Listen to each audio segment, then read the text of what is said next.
Welcome to Guide Guru. We hope this video helps. You begin by creating a new Keynote file and choosing a template that matches your goal. Pick 16, 9 for screens, or a custom size for print. Once done, import images, logos, and any custom fonts so they are available throughout the file. Make sure to save a versioned copy immediately and name it clearly. This makes recovery and collaboration simpler.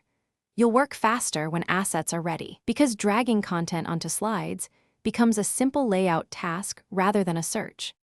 You now assemble your core slides.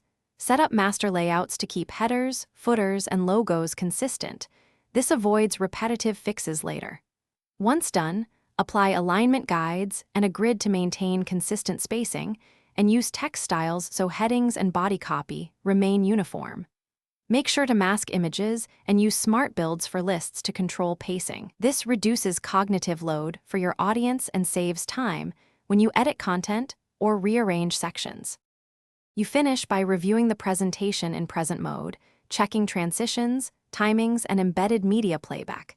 Adjust builds so each point appears at the right moment.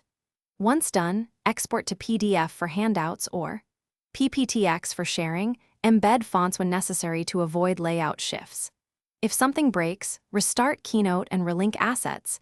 Make sure fonts are installed and images are within the document, not linked externally. This single troubleshooting step usually fixes most geometry and missing media issues. Thanks for watching. Consider subscribing if we helped you today.